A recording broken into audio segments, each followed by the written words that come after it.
¿Qué importa? Esta es la última. ¡Manitos de arriba! El orgullo puede esperar. ¡Toma! Espera. Pero me arrepiento en el piso. ¡Esta nota! ¡Feliz viernes! ¡Hola, Milari! Hola, amigo, ¿cómo ¿Te faltó hacer el estás? pasito de la melena? No, a eso no Claro, llego. no. Bienvenidos No. todos ustedes a Doctor 7, día viernes, fin de semana, a su revista médica familiar. Así es, mi doc, gracias por acompañarnos, 5 en punto de la tarde. Recuerde que tiene una hora llenita de información con respecto a los temas de salud que a diario tratamos aquí. Correcto. En nuestro, mejor dicho, su programa Así médico es. favorito. Así que tiene hasta las 6 de la tarde para empezar a escribirnos desde ya. Correcto. Desde ya nuestro número de WhatsApp, mi doc. Y Pero además, siempre, dígame, además. a la gente que a Correcto. esta hora, bueno, yo sé que la gente a las 5 de los viernes generalmente, Sí. ¿no? A las 5 sale del trabajo y la mayoría no creo que se va a su casita. Sí, difícil está. Difícil Pero está. como es ley seca. Es Cuidado, verdad. ¿no? Cuidado. Es Desde verdad. ayer lo estábamos diciendo en el live que estábamos haciendo, tendrán mucho cuidado porque así como la Lari se me van ahí a Oiga, echar pero unos... ya ve mi inocencia y la ausencia de alcohol en mi vida. Digamos de inocencia. Ok. Yo no me había acordado porque ¿Por qué? es más, no lo Entonces, necesitaba y no le necesitaba. Tenga mucho cuidado que la multa es verdad. alta, se pierde, hay un montón de... Así que vea, haga la fineza No, y mejor cumpla. vaya a su casa nomás. Es que yo les estaba Viendo diciendo. Doctor 7. Claro, es que yo les estaba diciendo, ¿no? Que los viernes generalmente, Claro, la gente no va a su la casa. gente no va a su casa Claro. y les iba a dar la opción de que el día de mañana puede vernos en ¿Por dónde? la plataforma de YouTube, en Exactamente. Ecuador TV. Usted va a poner ahí Doctor 7 y va a salir segmentadito. Salud humana y salud veterinaria. Y el programa del día de hoy usted no se lo puede perder. Sí, porque si son de los que pasa clavado en TikTok, en Instagram, en redes Qué sociales interés. en general, y ha Terrible. estado alarmado últimamente por... Si vio, Doc, si vio que N. 5,000 casos de VIH N de en pacientes el país. nos han preguntado N, porque nosotros sabemos que la Que ha aumentado. infodemia es una de las pandemias más difíciles de manejar. Esta mala información que generalmente estamos viendo en las redes sociales, que muchas veces lo que hace es preocupar mucho más a la gente que ya está preocupada en casa y que a veces con los temas de salud incrementa mucho la ansiedad, la angustia, la sensación de malestar. Así que el día de hoy, con especialista en vivo, también aclararemos varias de esa información que usted debe estarlas viendo en sus redes sociales en cuanto a infecciones, nuevas pandemias, nuevas olas de casos y un montón de información que generalmente no es filtrada, no es contrarrestada, no es verificada y que normalmente se toma a mal. Así que el día de hoy les damos la bienvenida a Doctor 7 porque hablaremos de un tema sumamente importante. ¿Cuál es este, Milari? ¿Cuál es, mi doc? El incremento de casos de VIH-Sida en nuestro país. Pero, ¿a qué se debe este incremento? ¿Por qué de la noche a la mañana saltó en redes sociales, mi doc, esta noticia que, como usted lo dice, ha alarmado a todo un país? Pues eso lo hablaremos el día de hoy. Así que correcto. no se pierda. Y a toda esa gente bien educada, como la Larisa, que después de terminar Doctor 7 se va a ir a su casa. Muy Ya bien, sabe que Larisa. puede vernos en www.ecuadortv.es. Por allá toda la programación en vivo para Correcto. que esté conectadísimos con nosotros minuto a minuto. Además, ya sabe que también la otra opción tiene que ir a seguirnos en nuestro Instagram, @doctor7.es. Allá en la parte de las historias va a poder encontrar la pregunta de la Meditrivia del día de hoy, mi doc. Correcto. Ahí estamos, por ejemplo, viendo nuestro Instagram, nuestro TikTok que hicimos del día miércoles. Pero Bien, mira ¿no? esa belleza, doc. Bien. Por eso te digo, ¿Sabe qué me describían a decir? ¿qué le decían? Que nos daría muy bien a los dos Sí. recibir una clasecita de baile. Ay, no nos han visto en acción, pero no va, porque Y- eso fue solamente un abrebocas nada más. Claro, entonces yo dije, amigos, es que estoy bajada. Ah, claro. Pero bueno, mi doc, la cosa Si es no, que vea. por allá también tiene que seguirnos para que siempre esté atento a los videos que subimos o estamos subiendo, súper actualizados y Correcto. activos en nuestro Instagram. Así Oiga, mi es. doc, Dígamelo todo. pero todos nos acordamos y todos nos unimos del día de ayer en la noche Sí, a su live. muchísimas gracias por la acogida a Bastante todos gente ustedes. conectada que vi. Muchísimas gracias. Y eso también nos da un pasito como para programar otros tipos de temas. Así que, como les decía ayer, si usted tiene algún tipo de tema que le interese, que la gente diga, vea, esto es muy bueno conversar, hablemos porque mientras estemos más cerca de usted, vamos a tener la información más real y con las preguntas de usted y su familia también. Así que muchísimas gracias. Invitados para el próximo próximo de live que vamos a hacer también. Claro, oiga, mi doc, pero sería buenazo que nos repita pues las redes sociales del doctor Carlos Nieto, porque mi mami bravísima hoy, Así. que no me has dado el TikTok del doctor Nieto para verle. Hay que darle a la mami porque estamos tanto en Instagram como en TikTok como @drcarlosnieto para todas sus preguntas, dudas, hay un poquito de material para manejo en su familia también, así cosas muy prácticas para que usted pueda estar pendiente de su salud también. Así que los esperamos justamente para que nos sigan también ahí. Perfecto, mi dog. Y además de las redes sociales, ya lo dijo, Instagram y TikTok como DR Carlos Nieto, obviamente también la gente quiere enterarse o más bien recordar, porque ya sabe que todos los días o cada vez que podemos repetimos la dirección y los contactos de dónde podemos sacar las citas con nuestro querido doctor Nieto. Gracias, nosotros estamos en MedInter, Centro Médico de Medicina Interna, 4 médicos internistas para todos tus problemas de salud. MedInter detrás del Hospital Metropolitano, en la Torre Médica 2, primer piso, consultorio 107. Los teléfonos 322-0063 y si llamas de provincia 02-322-0063, tanto para tus consultas en presenciales como también virtuales. MedInter, porque estamos atentos a tu salud. Perfecto, y es momento, ha llegado la hora de que vayamos a ver. Escuchemos la pregunta de la Meditrivia de esta tarde. Vamos. A ver, para despedir la semana como se debe, ¿qué nos preguntaría el doctor Carlos Nieto? Vamos a ver. En este día. A ver, por favor, usted mismo léala. Claro que sí. ¿Cuál de estas prácticas no transmite el virus de inmunodeficiencia humana o VIH? A. Compartir saliva al besar. B. Tener relaciones sexuales sin protección. C. De madre a hijo durante el parto. Si usted lo va revisando, vaya contestando, póngase en nuestro Instagram, denos su respuesta para irlo resolviendo durante el programa. Así es, mi Vámonos. Dicho esto, nos vamos a una pequeña pausa y enseguida regresamos con el tema del día de hoy. Además, les adelanto que tenemos un reportaje, mi doc. Correcto. Con una persona del Ministerio de Salud Pública donde nos aclara esto de por qué el incremento repentino de... Bueno, no repentino, ¿no? Porque según él, ya hace 3 años se viene calculando esta misma cifra anual. Vamos un poquito a aclarar el contexto, porque siempre hay que hablar de la contextualización de la información y eso es muy importante hacerlo el día de hoy para ustedes en casa, así que no se vayan. De la mano de este representante del MSP nos dará los datos más adelante. Si quieres saber, quédese con nosotros. Correcto, así que venimos enseguida, no se vaya. No existen 5.000 nuevos casos en nuestro país, tampoco una pandemia presente, que es lo que se ha generado el rumor en redes sociales en estas últimas semanas. Pero para tener una información mucho más clara en sus hogares, le presentamos el siguiente reportaje. Berreando por fuera, llorando por dentro.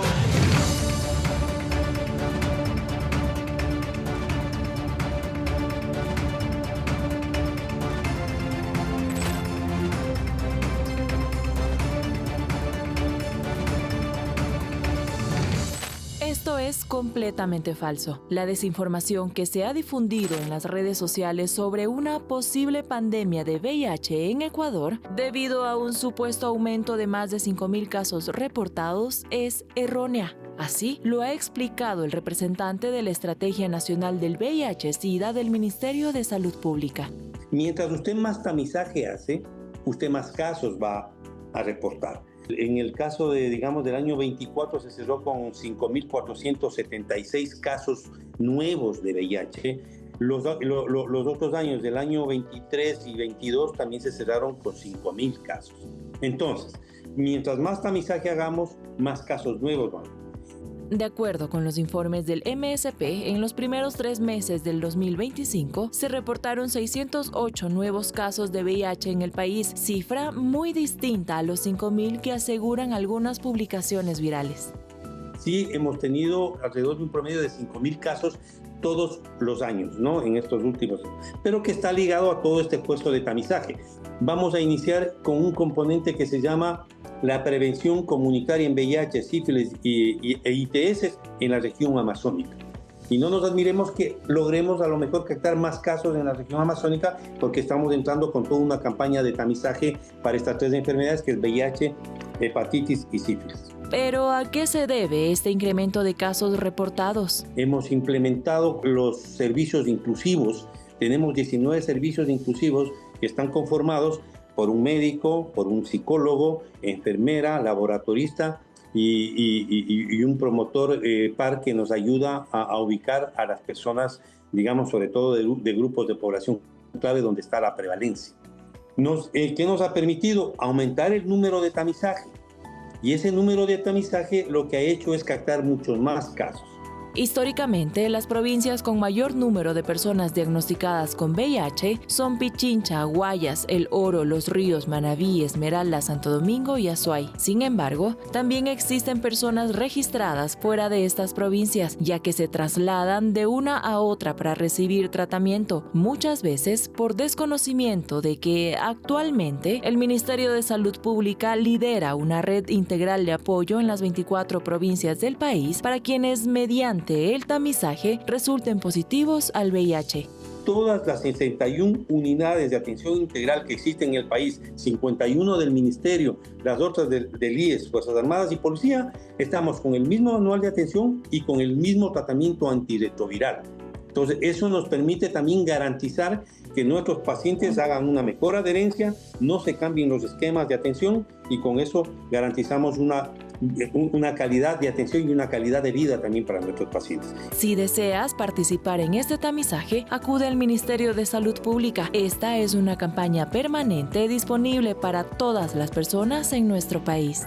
El tamizaje universal. Cualquier persona se puede acercar a cualquier unidad de atención integral del Ministerio de Salud Pública y hacerse el tamizaje no solo de VIH, sino de hepatitis B, de hepatitis C, igual para sífilis. Entonces pueden acudir a cualquier unidad de atención y hacerse eso, ¿no?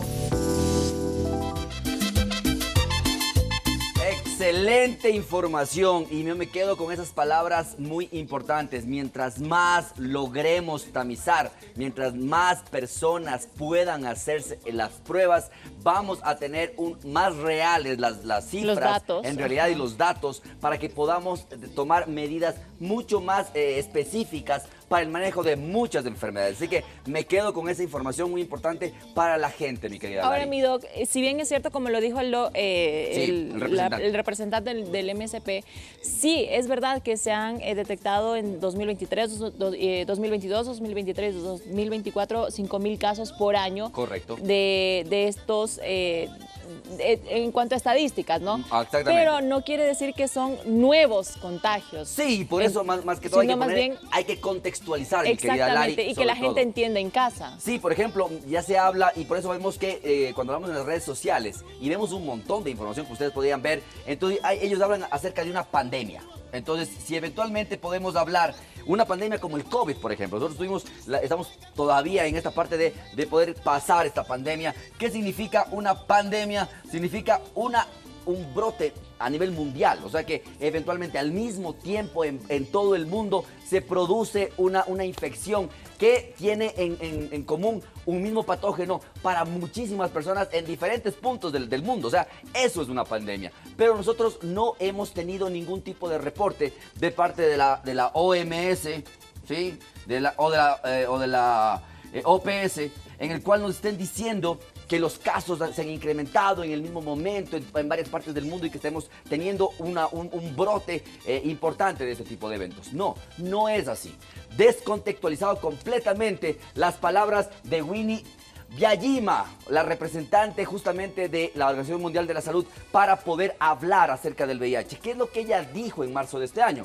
Básicamente lo que dijo es que si vamos recortando el presupuesto para programas muy importantes como el manejo del VIH, lo que sí se podría presentar es un aumento exponencial en todo este tipo de casos. Pero hablando de una probabilidad en cuanto a cómo se ha venido manejando, y que si no hay recursos para poder hacer una buena promoción de la salud, una buena intervención en la cuenta de salud, íbamos a tener un aumento de casos. Pero no se dijo en ningún momento que al momento tengamos ese incremento de casos. Entonces, normalmente, cuando uno descontextualiza el tipo de información, empieza a haber problemas. Y como tú ya lo dijiste también en el reportaje, mi querida Lari, Lo que va en el trimestre o en los primeros meses del mes 2025, 608 casos que aproximadamente 450 son varones, 158 son mujeres, que eventualmente está completamente fuera de contexto en cuanto a los 5.000 casos que aparentemente nos indican en las redes sociales. ¿Por qué es importante esto, mi querida Lari?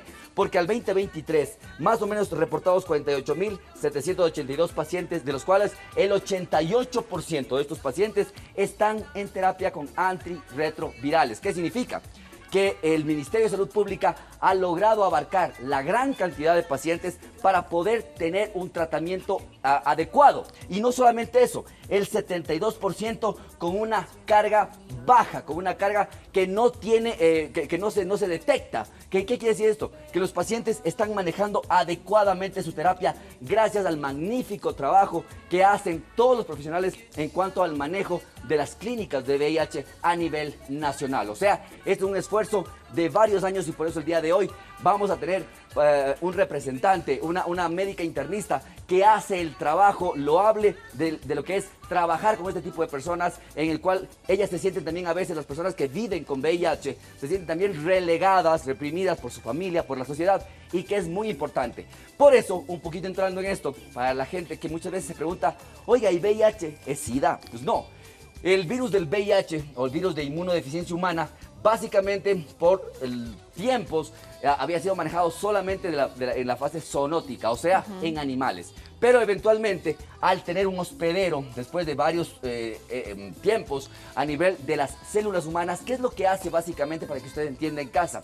Este virus se une a las células de defensa del cuerpo, ¿sí? Los llamados CD4. O sea, es como tener de los policías, tener varios rangos. Y uno de esos rangos es importantísimo porque es uno de los principales promotores de su inmunoprotección. O sea, sistema de defensa bueno. Mientras más CD4 tengamos, tenemos muchas mejores defensas. ¿Qué significa? Que estamos prestos para poder estar frente a una infección viral, bacteriana, por hongos oportunistas que se llaman, ¿ok?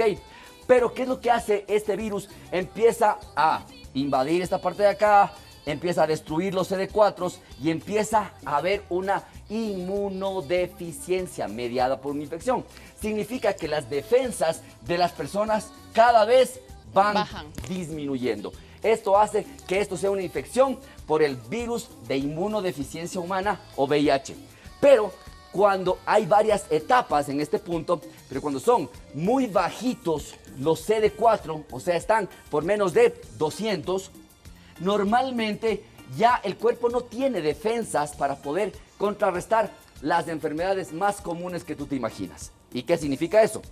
Varias enfermedades pueden empezar a hacer problemas neurológicos, cardiológicos, infecciosos, tumorales inclusive, y es lo que nosotros llamamos la fase de SIDA. O sea, Milari, cuando hablamos de SIDA, hablamos que la infección ha avanzado tanto que ya tenemos enfermedades que pueden matar al paciente. Entonces, miren la importancia. Una cosa es tener o vivir con VIH y otra cosa muy diferente, llegar a una fase o etapa de SIDA. Más o menos para el 2023 se estipulaba que había unos 39.9 millones de personas a nivel mundial viviendo con SIDA, de las cuales el 53% de estas personas eran mujeres y también niñas. Y el día de hoy queremos desmitificar varias cosas que se habla, por ejemplo, con grupos de vulnerabilidad, porque eventualmente el VIH, mi querida Lari y gente en la casa, no discrimina edad, sexo, no discrimina ningún tipo de orientación sexual ni religiones. Básicamente es una enfermedad que está ahí para todas las personas que tengan algún factor de riesgo, y eso lo veremos también el día de hoy, mi querida Lari. Perfecto, mi Doc. Así que usted ya sabe, si está en este momento viendo nuestro programa, no se olvide mandar sus mensajitos con sus respectivas dudas para que el Doc le responda lo que usted necesite saber en casa. Correcto. Ahora, dígame, solamente quería entonces aclarar que con esto que habíamos conversado, no tenemos ninguno de los datos propios, locales ni mundiales en los cuales al momento estemos con una epidemia. ¿sí? Esto básicamente se está siguiendo como una pandemia, hay datos epidemiológicos, pero que estemos en una pandemia como lo fue el COVID, eso es una mentira. Así que descartado, desmentido desde el punto de vista médico, clínico y epidemiológico, que estemos con esa información que están cursando en las redes sociales. Ahora, mi doc, tal como lo dijo en el reportaje, ¿no? Sí. Por ejemplo, van a entrar ya con una campaña a la Amazonía y Sí. en las provincias que históricamente han tenido el mayor número de casos de VIH, no se registra el número, las provincias Correcto. o esta zona del país. Entonces, como lo dijo el señor, no se espante, no se asuste, no Claro. se asombre si es que durante esta campaña de tamizaje en la parte del oriente de nuestro país salen estos nuevos casos o personas Sí. que a través del tamizaje dan positivo a VIH. Yo tuve la oportunidad de hacer mi rural en San Pablo de Uxpayacu, cerca de Archidona, un fraterno saludo a toda mi gente de San Pablo de Uxpayacu, donde que hacíamos nosotros itinerancia a varias parroquias y a varios de los caseríos que están cercanos a...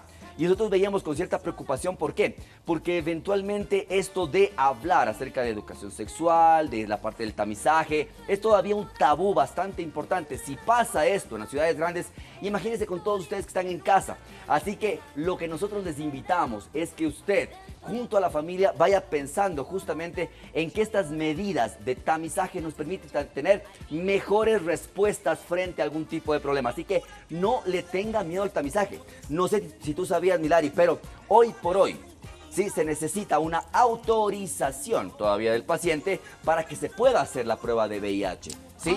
Entonces, ok. normalmente cuando hablamos con la salud ocupacional, por ejemplo, en las empresas, nosotros esperaríamos que todos los que estén en las empresas tengan la respuesta positiva, pero no es así. Hay más del 30% de los empleados que no autorizan que en sus muestras de sus chequeos ocupacionales anuales se les haga la prueba de tamizaje. Y es que sabe que, mi doc, mucha gente también en este aspecto, más que el miedo a... Sí. Tendré VIH, es Sí. el miedo a la discriminación. Estigmatización, correcto. O al rechazo de la propia familia. Correcto. Entonces, mi doc, justamente para entrar a hablar sobre este tema, Ajá. de cómo es tratado una persona con VIH, vamos a ver un box donde salimos a las calles a preguntar a la gente justamente cómo cree usted, o cree usted, mejor dicho, que una persona con VIH actualmente es discriminada. Vamos a ver qué nos dicen en las calles. ¿Las personas con VIH son discriminadas? Sí, he escuchado que son muy discriminadas, no tienen trabajo, no les aceptan en ningún lado el trabajo más que todo, incluso rechazadas por la familia. Creo que sí, por este mismo hecho de la desinformación y no saber cómo son los métodos de contagio. Porque por el simple hecho de que tal vez mucha gente desconoce en sí de esta enfermedad y como que piensa que, digamos, el tener contacto con esas personas inmediatamente ya nos van a contagiar o ese tipo de cosas. Existe discriminación, pero más por ignorancia, desconocimiento. Diría que sí, pero actualmente ya como diría que los jóvenes ahora ya sabemos, entonces no discriminamos la mayoría. Importante el punto de vista porque se habla de esta parte de discriminación. ¿Tú piensas que todavía hay discriminación? Yo creo que sí todavía.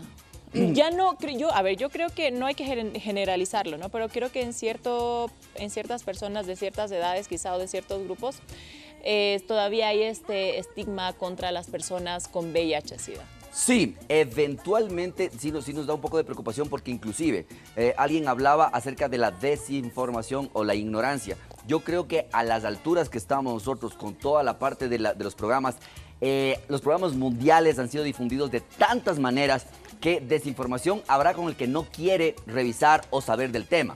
Pero eventualmente herramientas las hay. Usted, siempre digo, puede que la desinformación como las redes sociales en este punto sea un problema, pero las mismas redes sociales o la misma información a veces buscando en páginas oficiales del Ministerio de Salud, de la Organización Mundial de la Salud, de la Organización Panamericana de la Salud, van a encontrar mucha información real y verídica acerca del VIH. Una enfermedad que ha venido acompañando a la población mundial en todas estas décadas. Entonces, decir que al momento no se conoce o se desconoce, no es tanto así, sino más bien es que a veces no queremos ver esa realidad, a veces queremos mirar para otro lado y generalmente esta parte de la estigmatización, yo creo que cada vez ha ido disminuyendo mucho más. Yo conozco muchos de nuestros pacientes que tienen VIH positivo, que viven, que tienen su terapia y que trabajan y que tienen un estilo de vida bastante adecuado en realidad. ¿Por qué? Porque hemos podido un poquito implementar esta parte de dejar de tener miedo a hablar de varios temas como lo es también el VIH, mi querida Lari. Así es, mi doc. Y por supuesto también usted en casa, este programa y el tema que estamos tratando del día de hoy es para que si está todavía en ese grupo del desconocimiento, de la desinformación con respecto a las personas que tienen VIH-Sida, se informe, nos escuche, investigue y deje de hacerlas a un lado, porque usted no sabe que a futuro esa persona quizá, y Dios no quiera, puede estar en su círculo de amistades, en su círculo familiar, así que es mejor de verdad estar siempre educado con respecto a estos temas. Y otra cosa muy importante, yo el día de hoy tengo el gusto y el placer justamente que vamos a tener de conversar con una colega médica internista que está a cargo de la clínica de VIH del Hospital Enrique Garcés, a cual yo siempre agradezco en el nombre del doctor Ceballos, de la doctora Mary Casa, que fueron profesores nuestros en el posgrado, que nos enseñaron, porque aunque tú no lo creas, Milari, mientras uno no viva el día a día de estos pacientes que viven con VIH, cómo es su tratamiento, cómo es su evaluación, cómo es su seguimiento, uno puede ser médico, sí, pero imagínate que no se empapa de todas las cosas que pasan, tanto con los exámenes, la terapia, las complicaciones, cómo viven ellos. Entonces es muy importante recordarle a la gente que hay centros especializados, como conversábamos un poquito, de segundo orden, pero que tienen que trabajar con pacientes muy complicados de tercer orden, con pacientes que tienen unas patologías o unas enfermedades muy graves. Entonces, claro, el manejo, siempre hace falta, como decíamos, siempre hace falta personal en este tipo de hospitales. ¿Por qué?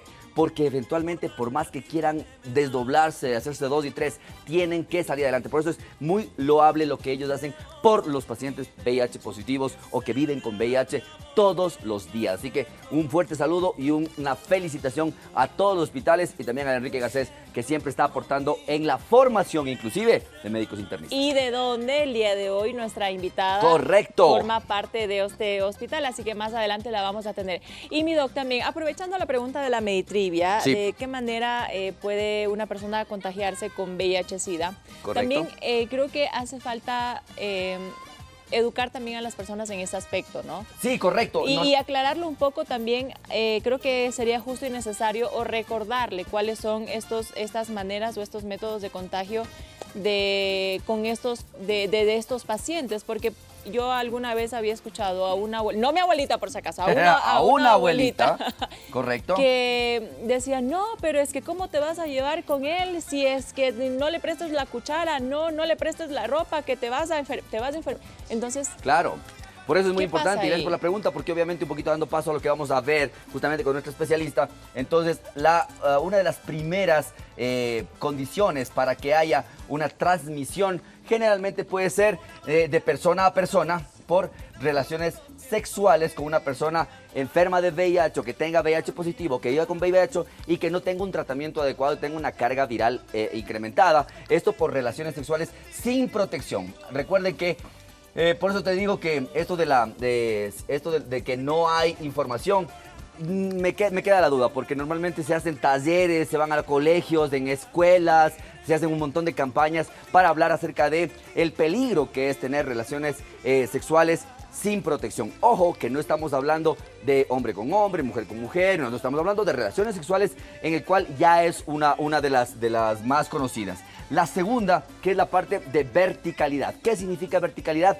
De madres positivas para VIH o viviendo con VIH que podrían en algún momento del parto, por ejemplo, tener un condicionante de pasarle la enfermedad a su bebé también. Inclusive se habla mucho de la lactancia también en ese punto. Y lo otro que también se ve y que siempre hemos hablado es acerca de los componentes sanguíneos que podrían ser transferidos de un paciente a otro sin que tenga las medidas de protección. Pero recordemos cuando hablamos, por ejemplo, de todo lo que era grupos sanguíneos, cuando hablamos en el programa también de transfusiones, cómo es el proceso de poder tamizar también las muestras. Entonces, estas son las que más conocemos. Todo el resto, que las peinidas, que la saliva. Alguna vez se habló de los pinchazos, o sea, a veces se hablaba de que iban a las discotecas y les pinchaban y les decían bienvenidos al mundo SIDA. O sea, a ese tipo de cosas que generan miedo, hay que informarse sobre todo en lo que no es real. Estas son las que clínicamente, médicamente tenemos, pero al volver de la pausa vamos a hablar de cosas mucho más reales con nuestra invitada del día de hoy. Así que no se vaya, porque si se va, se lo pierde, y estamos seguros de que no, porque el tema del día de hoy es bastante interesante. Correcto. Regresamos. Bienvenidos. Claro, musiquita de viernes, aunque estamos en ley seca. Así que no. Hará caso, evítense las multas o de que vaya a pasar el fin de semana en donde usted ya sabe que a nadie le gusta. Así es. Mi Doc, ya está con nosotros nuestra Doc invitada. Gracias, tenemos el orgullo y el gusto de tener aquí en nuestro escenario de Doctor 7 a la doctora María Fernanda Peña, médica internista y miembro de todo la clínica o el hospital Enrique Garcés, que maneja la clínica de VIH-Sida. Así que bienvenida, doctora María Fernanda, mucho gusto tenerla acá. Mucho gusto, para mí es un placer poder compartir con ustedes esta tarde con un tema que en realidad es importante y de interés para toda la sociedad, y que cada vez se deben abrir más de estos espacios para poder ir reforzando y para que la gente conozca y la gente también se anime a cada vez solicitar la prueba, porque es lo que se necesita, un tamizaje para un diagnóstico temprano que evidentemente pues nos va a dar mejores resultados al poder instalar un tratamiento. Correcto. Yo también, Fernanda, un poco hablando de esto y como le decía, felicitándole por el arduo trabajo que ustedes hacen en el hospital, sobre todo en pro del bienestar de aquellas personas que están o viviendo con VIH, tienen a veces dificultades para manejar adecuadamente el contexto de la enfermedad. ¿Qué tan difícil es llegar a los pacientes con factores de riesgo, con dudas, con VIH positivo? A ver, yo creo que ahora en este tiempo, con todo el tema de redes sociales, de sociedad civil, de grupos, sabemos que esta todavía sigue siendo una epidemia concentrada, sabemos cuáles son la población clave, hablando de personas transfemeninas, de personas que tienen relación, hombres con sexo con hombre, de las trabajadoras sexuales. Correcto. Y de también los PPLs. Entonces eso, al ser grupos que ya los tenemos determinados, pues se hace más fácil poder llegar a esos grupos. Sí, como he dicho ahora, el tema de las redes sociales, de los grupos de apoyo, ha permitido que se pueda realizar tamizajes, aumentar los tamizajes en estos grupos y poder captar. Ahora que escuchaba yo el reporte que hicieron, pues es evidente que si yo aplico una política de tamizaje universal y me interesa cada vez entrar a más grupos, no solo a los que son considerados como población clave, sino a la población general, porque evidentemente, como ya se ha dicho, todos estamos expuestos. Así es. O sea, en mayor o menor medida, pero todas las personas que tenemos una vida sexualmente activa, pues ya tenemos riesgo, y en base a eso todos deberíamos tamizarnos al menos una vez al año. Correcto. Y si yo me considero que de pronto tengo mayor riesgo, pues pediré tamizajes más seguidos dependiendo de qué tan expuesto yo me sienta, ¿no? Correcto. Entonces, esto ha ayudado a que se pueda realizar más tamizajes a las personas y por lo tanto captar más pacientes. Ahora también recordemos que años atrás el Ministerio de Salud, dentro de el aunar los esfuerzos y mejorar el tema del tamizaje, nos recuerda que cualquier paciente que llegue a un hospital es un buen momento para ofertarle y realizarle un tamizaje de VIH, correcto, independientemente de la causa por la que vaya. Entonces esto es algo que también se ha ido aplicando en los hospitales, en los centros de salud, para seguir motivando a la población y poder seguir llegando a todos esos grupos que probablemente no se consideren de riesgo, porque todavía sigue existiendo este tabú, claro, de que esta es más bien una enfermedad que está asociada a promiscuidad. Correcto. Así es.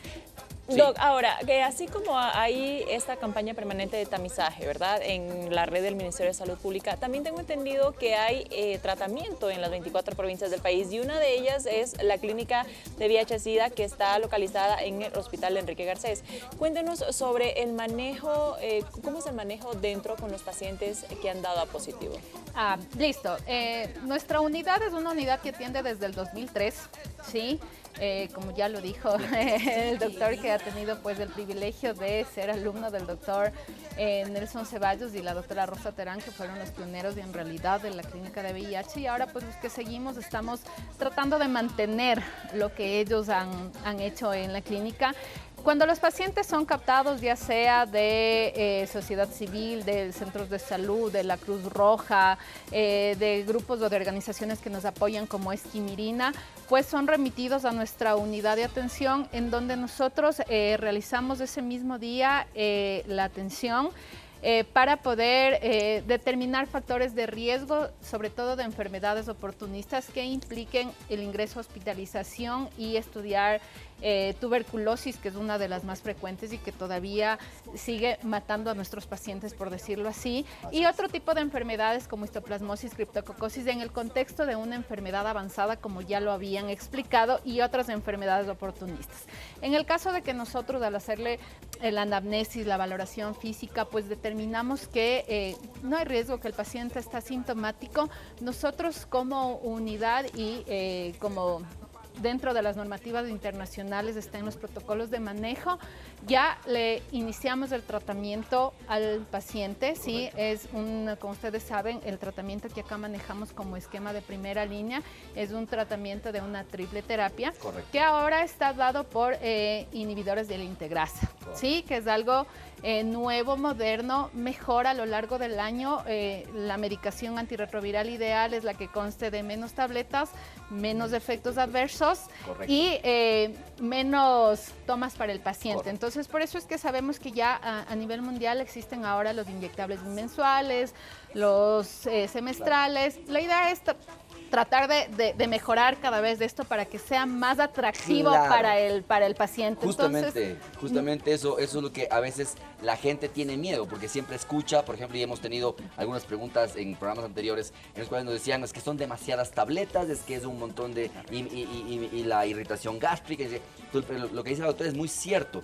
Cada vez, posológicamente hablando, esta parte de que sean menos cantidad de tabletas, que sean mucho más llevaderas las dosificaciones, hace que sea mucho más receptivo para los pacientes también. ¿Cómo ustedes han visto, mi doctora, la recepción de la información, de la ayuda? ¿Cómo el paciente percibe la ayuda que le damos en la clínica de VIH? En la mayoría de casos la aceptación es buena, ¿sí?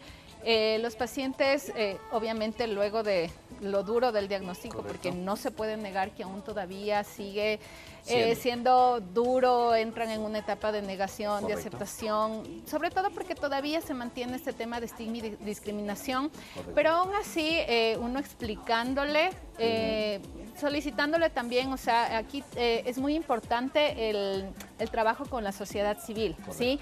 Con los grupos de apoyo que tenemos, con la consejería de pares. Esto es fundamental y esto es lo que se hace en la unidad, insisto, gracias al trabajo conjunto de población civil, que para nosotros son unos de nuestros más grandes aliados, en donde se da charlas informativas, pidiendo que el paciente se empodere de lo que tiene, ¿no? Correcto. Siempre este empoderamiento hace que el paciente entienda, comprenda y sepa lo que le conviene. Entonces, claro, entonces esto ha hecho que tengamos una buena aceptación en términos generales.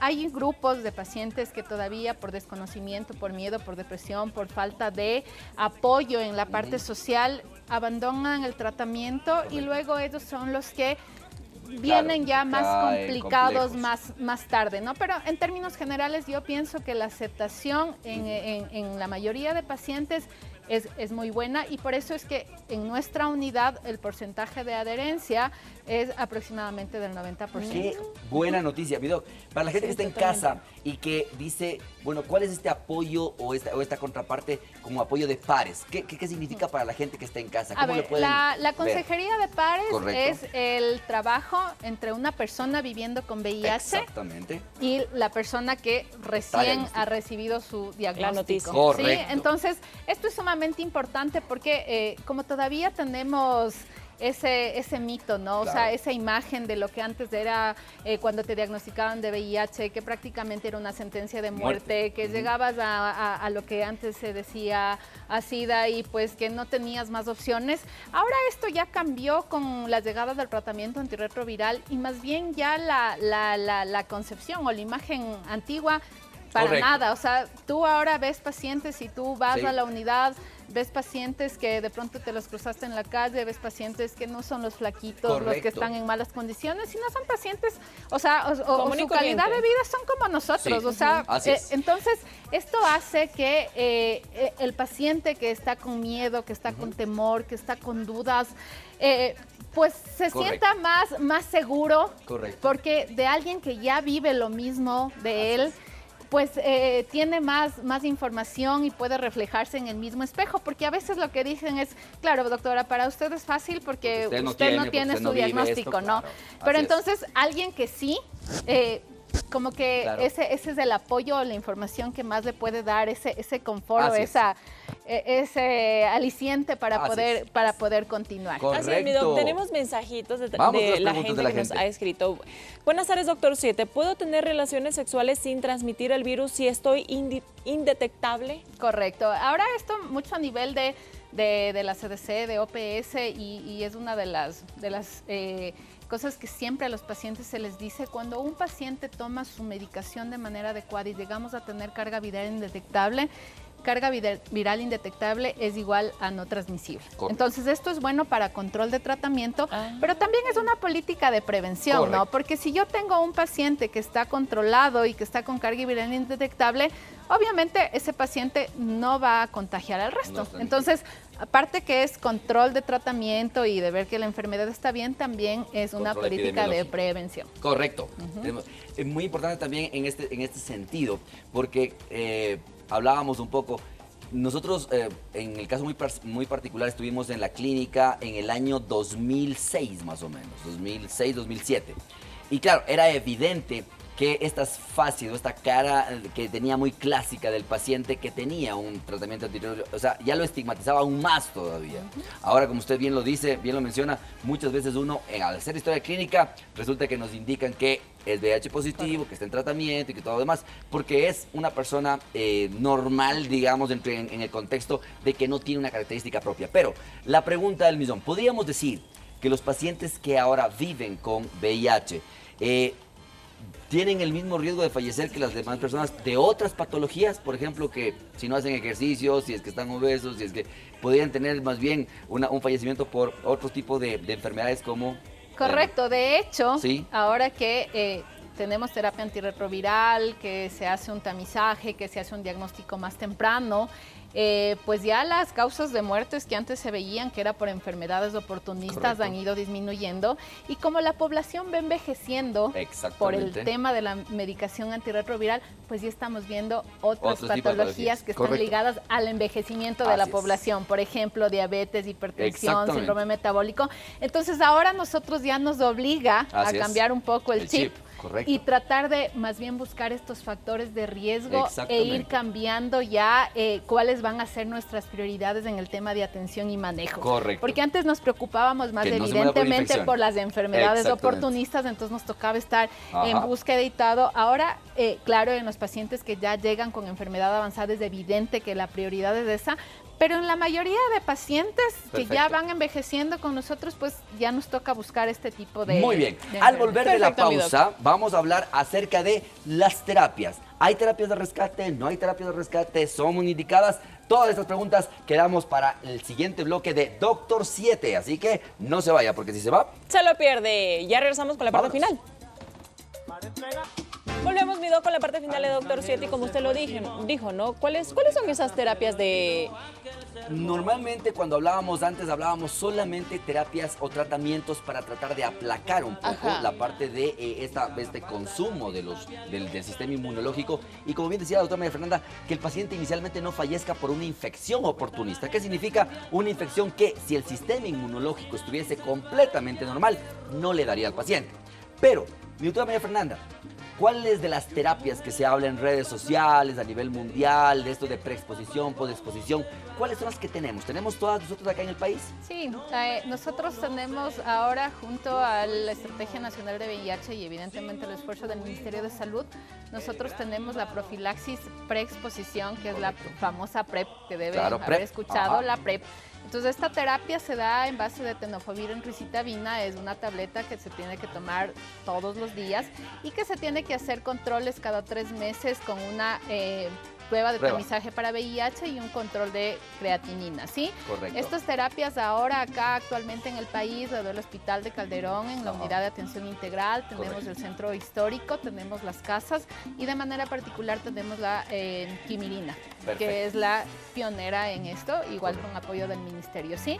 Lo que nos ayuda a esto es para evitar el contagio. Correcto. ¿Sí? Entonces eso hay que tener claro y es bueno que la gente conozca que si yo me siento en riesgo, yo puedo acercarme a estos lugares para poder ser valorado y ver si yo cumplo los requisitos para poder iniciar una PrEP. De hecho, esto es parte del paquete de prevención combinada, en donde hablamos del uso de preservativo con su lubricante de agua, la PrEP o la PEP que ya vamos a hablar y el tema de realizarse los tamizajes. ¿Sí? Entonces, esto es importante. Luego tenemos el tratamiento como tal que se da pues a los pacientes que ya han sido diagnosticados por VIH, en donde tenemos diferentes esquemas. Recordemos que ahora la normativa mundial y la tendencia es más bien de una atención personalizada, o sea, de acuerdo al paciente y el tratamiento básicamente tendrá que ser así de acuerdo a las particularidades. Pero en términos generales, la terapia que nosotros damos o ofertamos ahora a los pacientes es tenofovir, lamivudina, dolutegravir. Correcto. Sí, una terapia muy buena, pocos efectos adversos y hablando en el tema de control virológico, se lo obtiene súper rápido, ¿sí? Y cuando ya hay condiciones especiales de que los pacientes de pronto tienen daño en el riñón o algo que nos limite a usar tenofovir, pues tenemos abacavir, lamivudina, dolutegravir. No lo tenemos combinado en una sola tableta, sino son esquemas sueltos que nos toca 2 tabletas, pero también son opciones, ¿sí? Y los otros esquemas que tenemos, que hablábamos del tema de lo de resistencia y demás, pues eso ya va a depender de la condición del paciente, ¿sí? Pacientes que no fueron adherentes en su primer tratamiento y ya el virus generó resistencias, pues ya nos toca ir a los esquemas de rescate. Correcto. Y estos esquemas, pues evidentemente ya implican mayor toma de tabletas, pero que sí lo tenemos. Y de ahí tenemos la profilaxis posexposición laboral y no laboral, que hay que entenderla. La no laboral, pues es cuando yo tengo relaciones sexuales de riesgo y la laboral es cuando yo por la actividad que realizo sufro algún pinchazo o alguna cosa. Que estas también las oferta todas las unidades del Ministerio de Salud y también es importante que conozca a la población para que pueda acercarse y solicitarla. Esta se da con tenofovir, lamivudina, dolutegravir por 28 días y lo que es importante es el tiempo en la que yo me puedo acercar a pedir, ¿sí? Esta profilaxis postexposición, yo tengo un tiempo de inicio máximo hasta 72 horas de iniciado el evento, ¿sí? Entonces, por eso es importante que la gente conozca que si ha tenido una relación de riesgo, se le rompió el preservativo, cualquier pinchazo, cualquier cosa, tiene la posibilidad de acercarse a las unidades de salud para solicitar esta terapia, pero tiene que ser dentro de las primeras 72 horas. Pasado eso, la verdad es que ya no se ha visto efectividad y entonces ya no tiene sentido darle. Y en ese punto es súper importante, Pilar, ¿y por qué? Porque la gente hoy día, en el programa del día de hoy, ha podido percibir que no hay ninguno de estas barreras para poder hablar acerca de la enfermedad del VIH, de que no hay ningún tipo de barrera para tamizar, para tener el diagnóstico oportuno y sobre todo la parte del tratamiento. Así que la invitación clave del día de hoy es que es una enfermedad que es diagnosticable a tiempo, manejable a tiempo, mejorando la calidad de vida de los pacientes y disminuyendo la transmisibilidad, que es lo más importante. Pero vamos a ver qué nos dijeron también en nuestro Instagram, en nuestra Meditrivia del día de hoy, las personas que participaron. Vamos a verlo.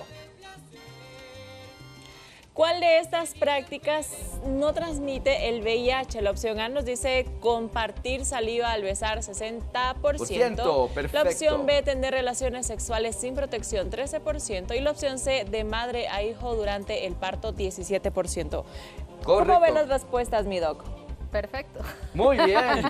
Muchísimas Correcto, gracias, perfecto. María Fernanda. Gracias por acompañarnos en Gracias, un Doc. tema bastante delicado todavía, pero que hay que profundizar. Hay que estimular a que la gente en casa le pierda el miedo a hablar de ese tipo de temas. Tamizar para seguir teniendo buenas políticas de salud también en nuestro país. ¿Cómo se sintió en Doctor 7, mi querida doctora María Fernanda? Me sentí muy bien, súper a gusto. Es un tema que en realidad me apasiona. Correcto. Creo que hablando de mi unidad de atención, es un trabajo en grupo, un trabajo en conjunto, que todas las personas que trabajamos ahí nos apasiona y caminamos y remamos para el mismo lado, por el paciente, ¿sí? Correcto. Porque lo que nosotros queremos es que se rompa esa discriminación Así y es. ese estigma y que el paciente tenga su calidad de vida. Correcto. Y eso es Así lo es, que mi doc. todos los días en la consulta y cuando recién son diagnosticados, nosotros tratamos de meter Así es, el chip, al paciente, de exactamente. cambiar ese chip y decirle, oye, tú no vales menos que nadie, tú Así vales es. lo mismo.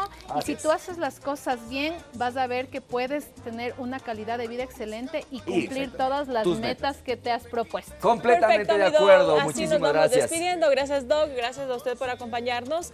Y que tengan un excelente fin de semana. Nos vemos el día lunes. ¿Qué vamos a ver el día lunes? ¿Se El acuerda? día ¿Se acuerda? lunes, me acuerdo, vamos a ver Acuérdese. acerca de qué pasa con la indigestión. Hay este problema, no hay, ya viene la parte de Oiga, la Fanesca y Semana Santa, así que Fanesca, vamos a sí. hablar acerca de estos trastornos. Nada más, despedirnos, un fuerte abrazo. Adiós. Saludos al doctor Nelson Ceballos, saludos a la doctora Rosita Terán, saludos a la doctora Melisita Caso, un agradecimiento Saludos y a gracias, todos. doctora María Fernanda, por seguir con esta noble misión. Muchísimas gracias a todos ustedes, un fuerte abrazo, buen fin de semana y chao, chao, chao.